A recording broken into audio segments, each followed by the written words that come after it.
You guys sad? You wanna be? Why are kids' movies so sad? Why are all these writers and directors just trying to traumatize children? As a parent, pretty much every movie that I watch nowadays is a kids' movie, and more often than I like to admit, they get to me. These movies just hit hard sometimes. So today I'm going to be taking a look at over 20 different kids' movies to find out just which ones are the saddest. The higher it is on the list, the more likely it is to make me sob like a baby. And this definitely isn't like every single kids' movie, because there's a lot of those. So if there's some from your childhood that emotionally wrecked you that I'm not covering today, let me know in the comments. And before we start, I haven't seen Grave of the Fireflies, or Watership Down, or My Girl. But I know that those ones are like generally pretty sad, so at this point I'm not even sure if I want to watch those, but I know about them. Starting us off, The NeverEnding Story.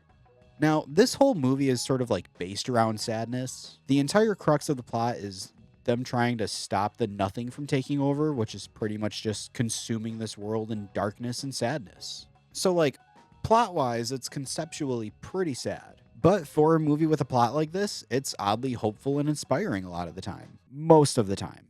We gotta talk about the horse in the room.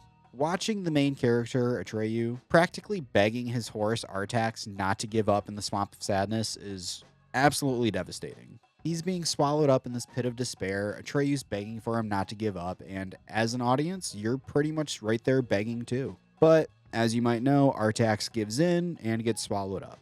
If the rest of this movie wasn't as like optimistic and hopeful as it is, it might go up to S tier just for this scene alone. But I think the rest of the movie kind of rounds it out quite a bit, so we're going to start off in an A tier. Inside Out. Bing bong. Come on. The sacrifice that he makes to help Joy and Riley, the whole way that it plays out in his final words. Take her to the moon for me. Absolutely devastating. But that's not even the only part of this movie that really gets to me.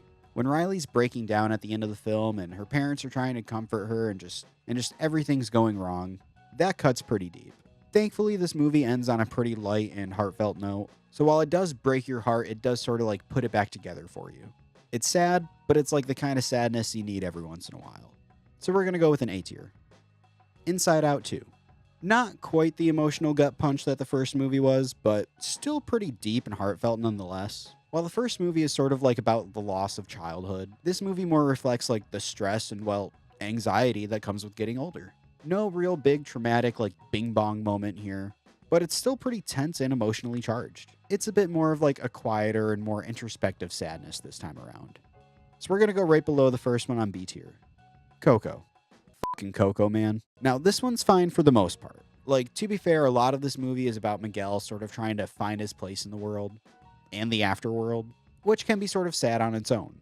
But the ending of the movie with Miguel singing the song Remember Me to his grandma Coco, trying to get her to remember her own father, and then it cuts to like an epilogue where she's dead? Who the fuck is cutting the onions in this room, man?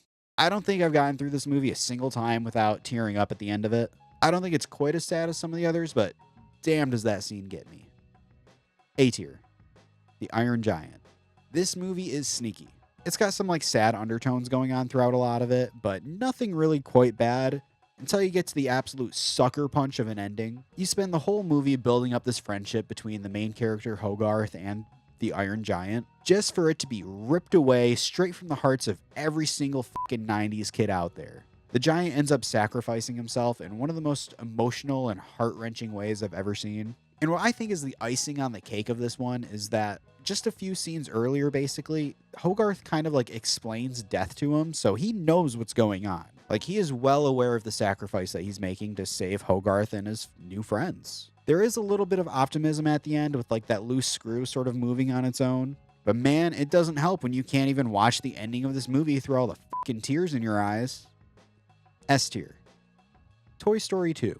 Skipping right over the first entry in the Toy Story series because that one doesn't really have that many sad moments in it. So instead, we're going to start off with the sequel. For the most part, it's like a fun little adventure flick, but it does take a second and sort of dive into Jessie's backstory, which is pretty damn sad. It puts the focus on her relationship with her past owner, her sort of growing up and abandoning and forgetting about Jessie. They even throw a goddamn Sarah McLachlan song in the background. But outside of that one brief moment, nothing about this one is really too sad, so I think we're going to go with the C tier. Toy Story 3. Now, this goddamn movie, on the other hand, it feels like the writers of this movie were just like, hey, you know that guy Matt?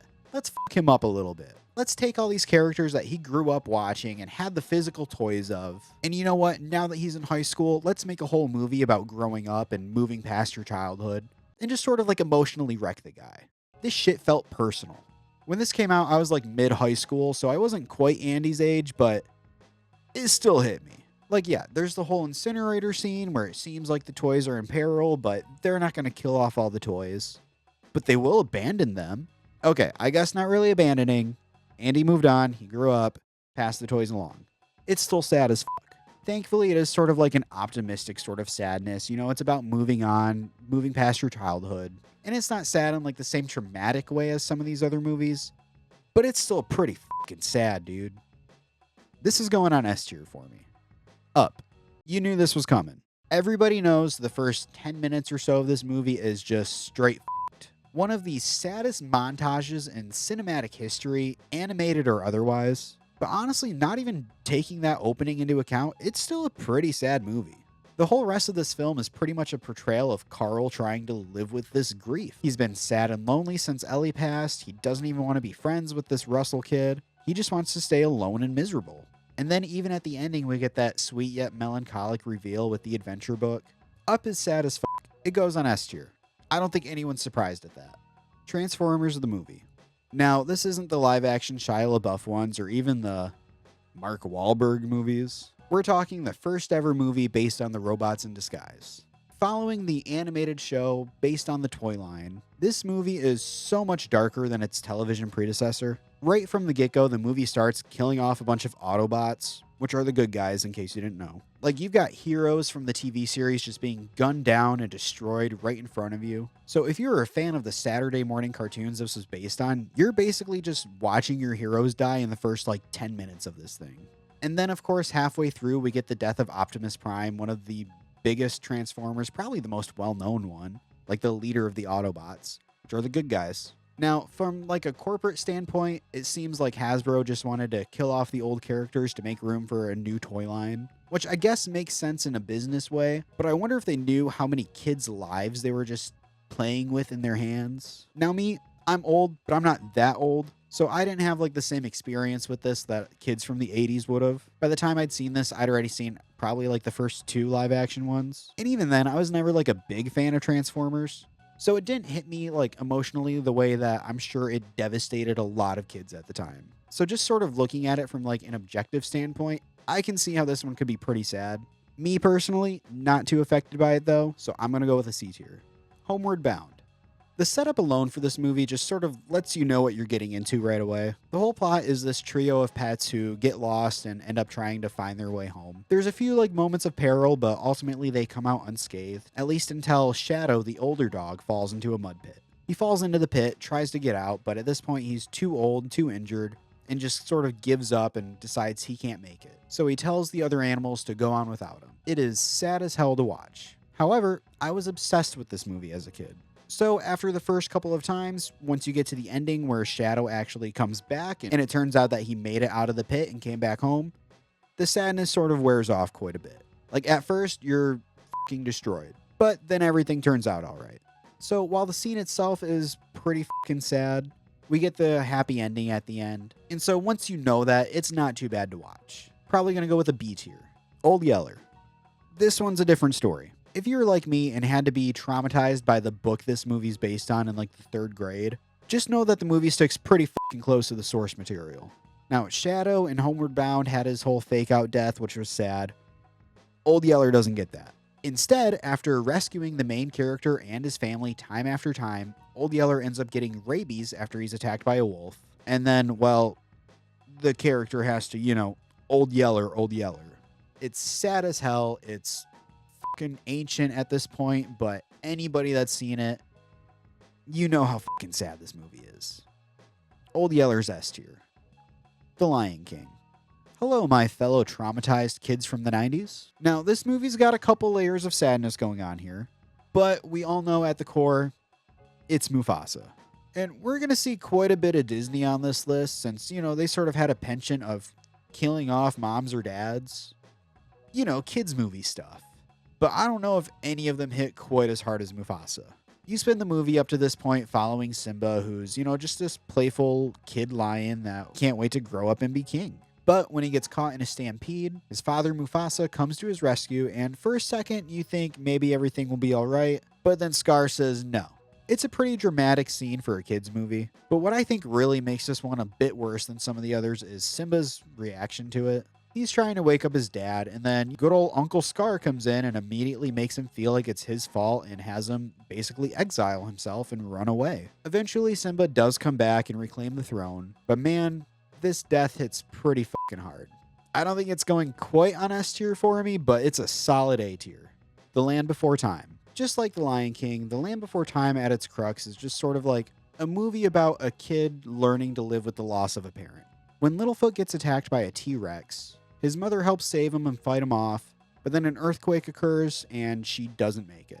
The two of them are separated off from the rest of the dinosaurs, and Littlefoot basically has to watch his mother die. He pleads and pleads for her to get up, but she tells him that she can't. She tries to comfort him and tells him to make his way back to the Great Valley, and then passes. And after she does, he's still sitting there calling her name, trying to get her to wake up. This whole scene just breaks my heart so fucking much.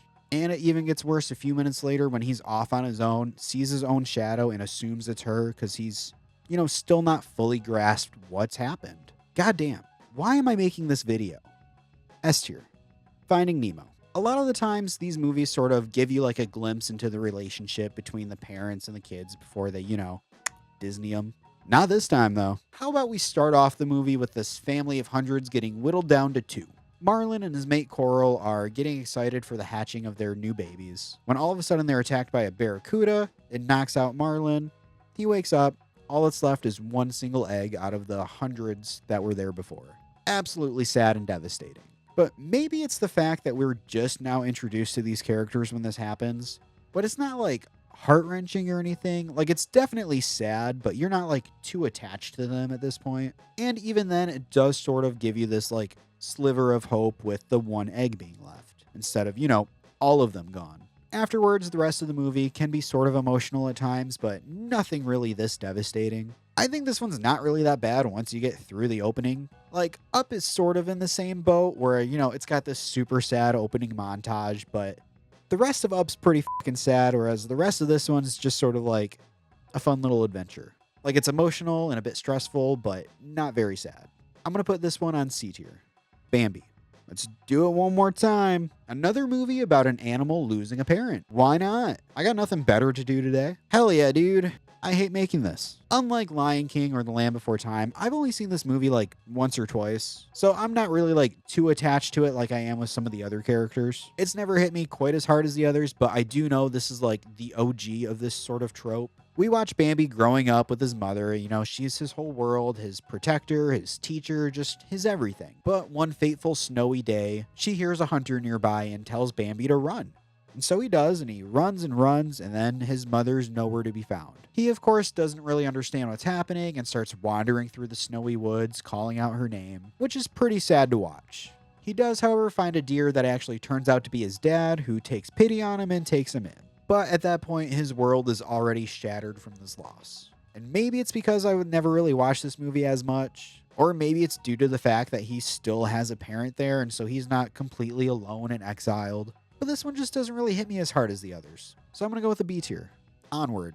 Onward is slept on. I'll say it, I'm not scared. I think this is a pretty good movie. And at the core of it, it's about two brothers trying to spend time with a dad that they never got to spend time with. For the most part, it's played as sort of like an adventure romp. But at the end of the movie, when they finally get their dad back, they realize they don't have much time left. And then Ian, the younger brother, realizes that he did grow up with a father figure in his older brother. But his older brother never really had that, so he lets him spend all the time with their dad. It's bittersweet, but it's so just well written and full of tenderness that it sort of gets to me, Like, I'm not full on sobbing at this one, but I am probably going to choke up a little bit if we're watching it. I'm going to be clearing my throat. Let's say C tier. Bridge to Terabithia. Going into this movie as a kid, I knew what was coming. I had the misfortune of actually reading this book and being traumatized by it then. I knew what I was getting myself into. But who didn't know what was going on in this movie was my father, who took me and my sister and promptly fell asleep, as dads do, and then woke up to both of his kids crying and just being like, What is happening? Now, even knowing what was coming, it still gets you. You know, it's this whimsical, fantastical movie about this pair of friends who find this sort of imaginary world that they like to spend time in. But then one of the kids dies. It's an accident, it's out of nowhere, just completely out of left field, and a surprise to everybody. And then the rest of the movie just sort of deals with the trauma and the fallout from that. Just an absolute gut punch of a movie. And I have a feeling my dad's experience with not really knowing what he was getting his kids into at the time isn't that uncommon with this one. This is S tier. Absolutely traumatic. Brave Little Toaster. Now, I did actually cover this movie last year on my scariest kids movies list, but not only is this movie decently scary, it's pretty sad too. Right from the get-go, you get all these sentient appliances who were, abandoned at this old cottage. It's sort of like Toy Story's emo cousin. The whole film just has this bleak existential undertone to it that just sort of makes some of these scenes hit pretty hard. From cars and other appliances singing about how worthless they are while being crushed, the appliances getting in tough situations that you don't know if they'll make it out of since this is a kids movie from the 80s, and then pretty much every scene with Blanky. And then of course there's the scene with the little yellow flower. Toaster's hiding behind some bushes when this yellow flower pops up behind him and sees his own reflection in the toaster. The flower falls in love with it and is just absolutely enamored, and Toaster tries to explain that it's just a reflection and he has to go, but the flower's not really getting it. And then once the toaster does leave, he looks behind to see the flower just sort of wilt and die from sadness. It's a pretty quick scene, and in a movie sort of filled with these little sad moments, this one probably hits the worst. This is going to go on B tier. E.T. First of all, not a fan of this movie. E.T. scared the living shit out of me as a kid. But from an objective standpoint, I can see the sadness here. I mean, it's a Spielberg movie. Those are often pretty full of sad little moments. Firstly, we're set up being introduced to this kid Elliot, who basically has no friends, his family's always busy, and he's just sort of on his own. And then he happens to come across this alien creature that becomes his best friend. And they become so close that they form this sort of psychic connection. And it gets to the point where they're so attached to each other that if one feels pain, the other feels pain. When E.T.'s sick, Elliot's sick. When E.T. basically dies on the operating table, a part of Elliot seems to die too. However, E.T. comes back to life, but then immediately has to leave the world and Elliot, his new friend, behind. It's bittersweet and wholesome, and even though I think E.T. is a thing of pure nightmare, the final goodbye is pretty iconic and emotional. All in all, I think it's a pretty sad and melancholic movie throughout, but with just enough hope sprinkled in there. So I'm going to go C tier. The Fox and the Hound. Why did I do this to myself? A movie focused on the doomed friendship between a fox and a hunting dog. And while it is a tragic turn of events when it comes to their friendship, I think the saddest scene in this movie has got to be when the fox's caretaker decides it's probably best for the fox to live out in the wild. She takes him to an animal reserve, drops him off, says goodbye, and then the fox is just sort of sitting there like, where are you going? He doesn't really grasp what's happening, and the whole interaction between the two and the looks on their faces are just enough to make you want to cry. Not me though, because I'm a man. I'm a big, strong adult man. I don't cry at kids' movies. Anyways, by the end of the movie, they sort of make up with each other by saving each other's lives, but even then, you can tell that the friendship is just never going to be like it was when they were kids. Like real life. Going on A tier. Encanto. When you think about sad kids movies, Encanto probably isn't the first to come to mind. But as a father of a 3-year-old girl who watched this movie day after day and now knows all the words to We Don't Talk About Bruno, you watch this enough times, you can really see the sadness that sort of underlies the whole thing. Mirabelle, the main character, is ostracized basically from her family. Not to the point where it's too bad for most of them, but from her grandma, it's pretty unbearable at times. Whatever Mirabelle is doing is just wrong in her eyes at any point of time. And it's pretty noticeable to basically everybody in this movie besides her. It all comes to a head when Mirabelle snaps finally and is just basically like, what is your problem with me? And this whole movie is just sort of really about the pressure that this grandma puts on her entire family. And Mirabelle, being the outcast of the bunch, gets the worst of it. And you know what? I'll say it. Fuck this grandma. You can quote me on that. It's not like a heartbreaking movie full of a bunch of deaths or anything super traumatic or anything like that. But just seeing the relationship between this grandma and her grandchild is pretty hard to watch sometimes. I'll say it again. Fuck this grandma. Outside of that though, not terrible, so we're gonna go C tier. All Dogs Go to Heaven. I mean, even if you haven't seen the movie, that title should give you a little bit of insight as to what's going on here. The movie starts with the main character, a dog, dying and going to heaven. He does, however, steal his life back and make his way back to Earth, and at first he decides to try to get revenge on the dog that had him murdered, but he ends up befriending this little orphan girl, and at the end of the movie, sacrifices his own life to save hers. Even though at this point he knows that he had his one chance to get into heaven, and now that's not going to happen. But, you know, he sacrificed himself, so he gets back in. Everybody lives happily ever after. Well, okay, maybe not lives, but happily ever after, you know. And although the relationship between Anne-Marie the orphan and Charlie the dog is pretty sweet and wholesome for the most part, and then you've got the whole sacrifice of it all with Charlie knowing he's not going back to heaven but doing it anyways, it's pretty heartfelt and emotional. But I don't think this one ever really hit me too hard as a kid for some reason. Like, I don't think I was ever, like, sad watching this. Like, you know what's gonna happen. It's pretty telegraphed throughout the movie. I mean, shit, it's in the title. I'm feeling a B tier for this. Marley and Me. You want to talk about dead dogs? Fine, let's talk about dead dogs. Marley and Me is the absolute GOAT of killing off a beloved pet.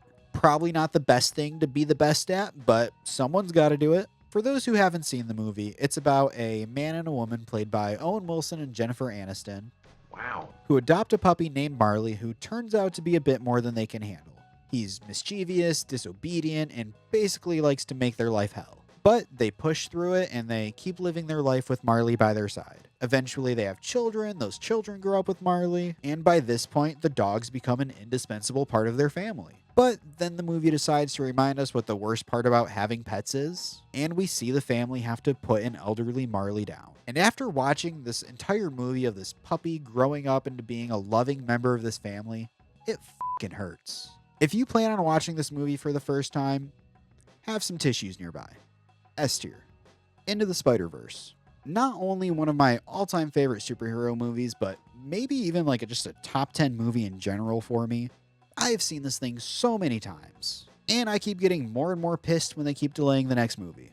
And while this movie is mostly hopeful and inspiring, it's definitely got some sadness sprinkled throughout it. Maybe like a quarter of the way through, you watch Peter Parker, Spider-Man himself, die. And then you follow Miles, the main character, trying to sort of fill those shoes, but not believing in himself enough to actually do it. And then, of course, since he's Spider-Man, they kill off his uncle. Spider-Man and dead uncles, name a better duo. But I think, if anything, even with the losses that he goes through and the sad, tender moments, this movie's more uplifting than anything else. So let's say C tier. Big Hero 6. First of all, my vote for the most underrated Disney movie. I love this movie. I saw it in theaters, I bought it on DVD, the whole shebang. Most of the movie is this fun superhero flick with a bunch of lovable characters, and it's actually based on a Marvel property, in case you didn't catch the Stan Lee cameo in the post-credits scene. However, like a quarter of the way through the movie, the main character hero loses his older brother in an explosion.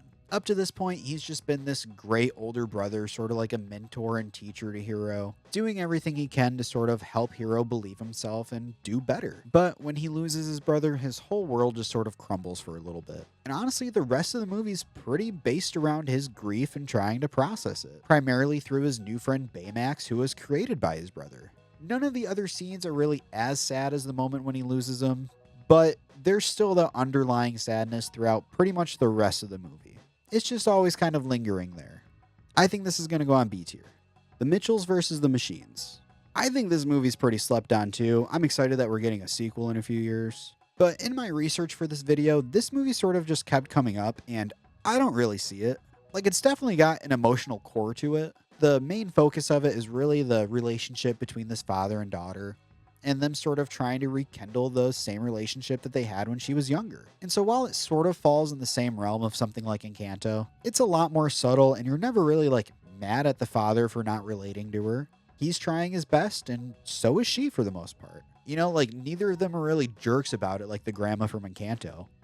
One more time, f*** that grandma. Anyways, I don't really think this one's all that sad. Like, it's emotional, it's touching, but not really in like a sad, depressing kind of way like some of these others. I think I'm actually going to put this on D tier. Still a great movie, not that sad though.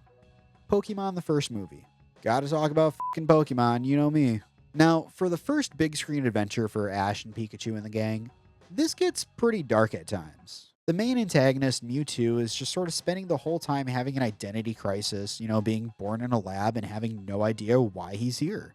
So he decides to try to take over the world. He makes a bunch of clones, the Pokemon have to fight the clone versions of themselves, there's sad music going on in the background. Brother, my brother.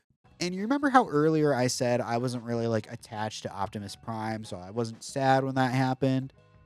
Let me introduce you to my Optimus Prime moment. In an effort to stop Mew and Mewtwo from fighting, Ash decides to run in between them and gets hit with this psychic beam that, turns him into stone, as psychic beams do. Pikachu's sitting there trying to shock him and wake him up. He starts crying. All the other Pokemon start crying. 6-year-old me starts crying. 29-year-old me starts crying. You know how it goes. But thankfully, all those tears bring Ash back to life. It's a pretty short scene, but as somebody who was obsessed with Pokemon as a kid, it hit pretty fucking hard. As a kid, you felt that shit in your soul. For the couple of minutes this is happening, I was absolutely devastated as a child. It's not really too sad otherwise outside of this, and it's over in an instant, and Ash is back to normal, everything's fine. But it's definitely one of the most iconic sad moments from my childhood. But I think as a whole, I'm probably going to put the movie on C tier. The Rugrats Movie. Now, should a movie based on a Nickelodeon show about a bunch of babies make you cry? I don't know, but they did it twice. The first big screen adventure for the babies isn't really one that ever got to me as a kid, but as an adult, this shit hurts my heart. The whole focus of the movie is Tommy coming to terms with his new baby brother and trying to sort of learn to live with that, but getting upset to the point where he basically tries to get rid of him. For the most part, it's a fun little adventure movie, but it all comes to a head when they're lost in the woods together, just Tommy and Dill. It's raining, it's storming, and Tommy's pretty much at his wit's end. He starts losing it and yelling at Dill and gets to the point where he goes to dump a can of baby food on his head to try to get the monkeys that are nearby to take Dill away. It is just an absolutely heart-shattering scene that is so hard for me to watch for some reason. You've got Tommy who feels abandoned and hurt, and then Dill who's just this little baby that doesn't really know what's going on. Thankfully, Tommy realizes what he's doing and stops and starts to comfort Dill, and they start to actually form a bond in the woods together. But man, this scene hurts to watch. Somebody needs to hug both these babies right fucking now. I think this is going on B tier. Rugrats in Paris. Unlike the first movie, which is sort of more focused on siblings trying to learn how to bond together, this is a movie based entirely on loss. Throughout the show, we see Chucky and his dad, but never really get to meet his mom, and this movie gives you that reasoning. Chucky's mom passed away when he was just a baby. What the fuck, Nickelodeon? In the show and the first movie, he's always this scaredy cat, full of just anxiety and panic. And through finding out that he doesn't have a motherly figure, we sort of start to see why finally. And man, the scene at the beginning where he sees all of his friends dancing with their own moms and he's just sitting there by himself. What the fuck, dude? Why? The rest of the movie isn't nearly as bad as this part, even though the main focus of it is Chucky basically trying to find a new mom. And, with it being a kid's movie, he does at the end, along with a new sister. But oof, what a rough start, man. I think this is pretty much on the same level as the first movie for me, just for different reasons. So I'm going to go with a B tier for this one as well. And there you have it, my list of the saddest kids movies. You know what I learned today? The people that make these movies just want to make kids cry. And sometimes adults. Let me know in the comments if there's any movies from your childhood that left you scarred that I missed. Now, if you'll excuse me, I'm definitely not going to go cry in the other room due to making this video. It's for other reasons. Thanks for watching.